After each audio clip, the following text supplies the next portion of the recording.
일찍 죽은 자식, 생각만 하면 가슴이 미어져 무엇이든 해주고 싶은 게 부모 마음이겠죠.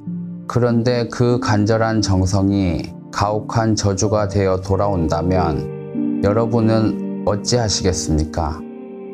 이에 관한 괴담 지금 들려드리겠습니다. 한동안 슬픔에 젖어 살던 영만씨, 오늘은 너무 기분 좋아 술 한잔 안 할 수가 없었는데요. 우리 딸 비록 저승이지만 이 아빠가 맺어준 짝하고 행복하게 살려무나. 영만씨는 18 어린 나이에 병을 얻어 세상을 떠난 딸 민진이만 생각하면 가슴이 미어졌는데요. 드디어 영혼 결혼식을 올리게 됐고 이제서야 부모된 도리를 다한 것 같아 흐뭇했습니다. 아이고. 그런데 이로부터 얼마 후 영만 씨는 불길한 꿈을 꾸게 됩니다. 영만 씨는 꿈속에서 어떤 방을 들어가게 됐는데 그 방에서 꽃신을 보게 됐고 울고 있는 한 여자애를 보게 됩니다.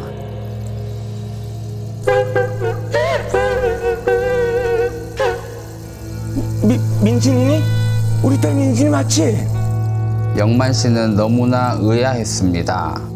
딸 민진이가 고마워하기는커녕 저주하는 얼굴로 아빠를 보고 있었으니까요. 왜? 그 시각 저 역시도 영만 씨 딸에 대한 꿈을 꾸다 깨어나게 되었고 몹시 불길한 느낌을 받았습니다.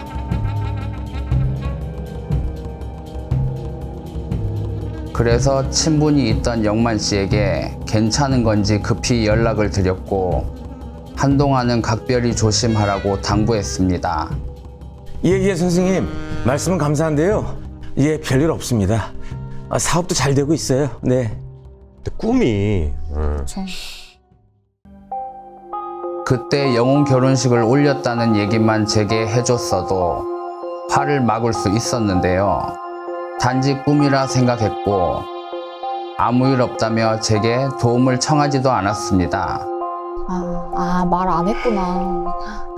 이로부터 얼마 후 건설업을 하는 영만 씨의 공사 현장에서 연이어 사고가 터지고 맙니다. 세상에. 그로 인해 사람이 죽을 뻔하기도 하면서 사업이 부도 위기를 맞게 되는데요. 저 진짜 급해서 그러는데 저 자금을 조금만 융통해 주세요. 네? 여보세요? 아유, 일이 꼬이네, 꼬여. 아유. 영만 씨에게 닥친 불행은 이게 끝이 아니었습니다. 어머니, 저 좀 나갔다 올게요. 식사 잘 챙겨 드시고 계세요.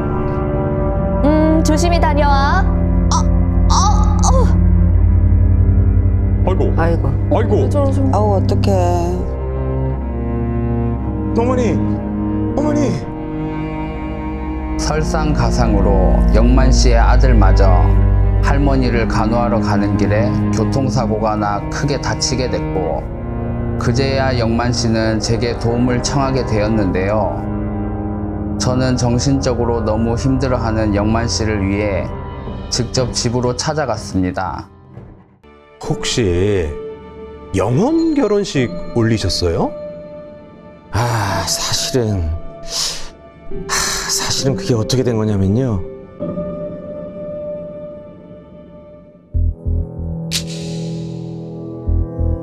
딸을 잃은 슬픔에 괴로운 나날을 보내던 영만 씨. 하루는 자신처럼 건설업을 하던 강 사장이 위로차 찾아와 만나게 되었는데요. 아유, 얼마나 상심이 크십니까? 아유, 그 마음 잘 압니다. 그래서 말인데요.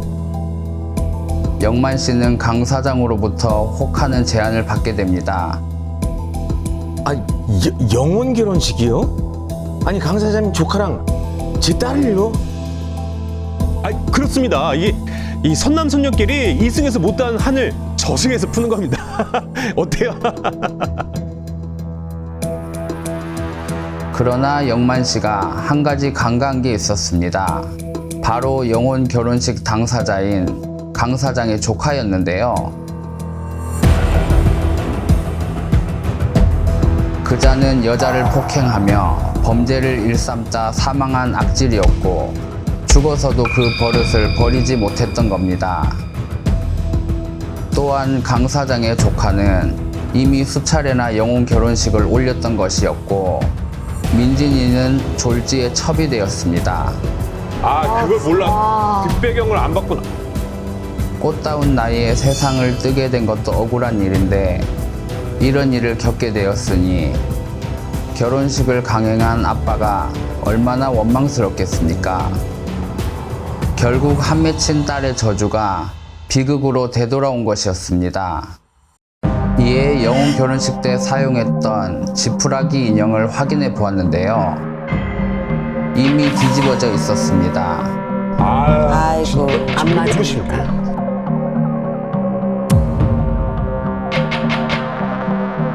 저는 인형을 태웠고 영혼 결혼식 때 사용했던 옷과 신랑의 생년월일이 적혀있던 사주 단자도 태웠습니다.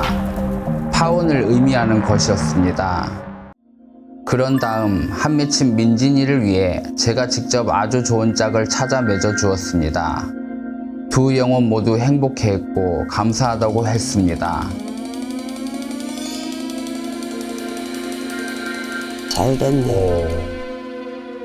이후 부도 위기에 몰렸던 영만 씨의 사업도 제 자리를 잡아갔고 아팠던 사람들도 건강을 되찾게 되었습니다. 자식을 향한 부모의 지극한 정성이 때로는 악한 이의 탐욕에 이용당해 비수가 되어 돌아오기도 합니다. 부모의 참된 도리는 자식의 마음을 온전히 살펴주는 것임을 잊지 말아야 하겠습니다. 환궁당 선생님, 강 사장이잖아요, 강 사장. 네. 강 사장은 왜 이렇게 조카를 영혼 결혼식을 몇 번씩이나 계속 시키는 거죠? 강 사장은 일단 자신의 사업적 이익과 집안의 안녕을 위해서 죽은 조카를 영적인 도구로 이용한 파렴치한 인간이고였고요. 네. 진짜. 강 사장은 자식을 잃은 부모의 절박한 심리를 파고들어 사주단자를 받아내고 또 자기 이익을 위해 탐욕의 도구로 사용한 겁니다. 아주 비열하고 나쁜 짓을 벌인 사람입니다. 네. 그래서 민진이가 흘린 피눈물은 죽어서도 강 사장의 부와 이익 때문에 지옥의 굴레에 갇혀버린 안타까운 절규입니다. 아니, 선생님께서는 이번 결혼이 잘못된 거라면서 파혼을 시키셨잖아요. 그 궁금한 게 있는데 산 사람들은 그 이혼하려면 가정법원에도 가야 하고 여러 가지 복잡한 절차를 거쳐야 되는데 맞지. 영혼들을 그 파혼시킬 때 어떤 거쳐야 될 절차 같은 게 있습니까? 당연히 영혼들도 뭐 말하자면 이혼에 해당하는 파혼을 할 때는 예. 그만큼 엄중한 이제 그 절차를 또 거치거든요. 네. 산 사람들은 성격 뭐 치여서 부정 뭐 폭력 같은 이유로 이혼을 하고 서류도 정리를 하잖아요. 그렇지. 그런데 이제 망자들은 영적인 결합이라 서류는 없지만 네네. 네, 이번 사례처럼 한쪽이 속아서 맺어졌거나 일방적으로 이용당한 경우처럼 네. 또 잘못된 인연일 때만 무당이 개입하게 됩니다. 아, 예.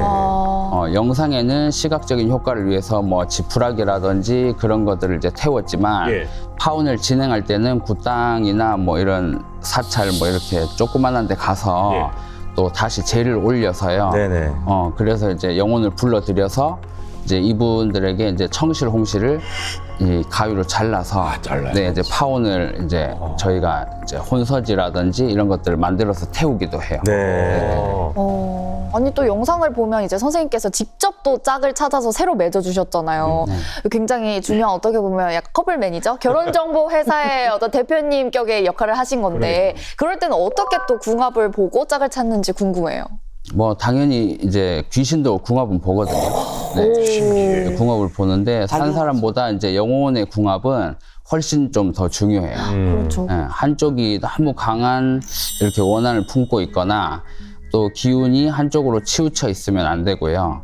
또 상대 영혼까지 풍파에 휘말릴 수가 있기 때문에 네, 더더욱이 그래요. 그래서 이제 무속인은 가장 먼저 두 영혼의 사주나 죽은 이제 시기 또 어떤 연유로 숨을 거두었는지를 살펴보고 네. 서로의 날카로운 삶을 눌려주고 또 빈 구석을 채워줄 수 있는 영적인 균형이 완벽한 천생연분을 또 찾는 게 단계예요. 쉽지 않겠는데요.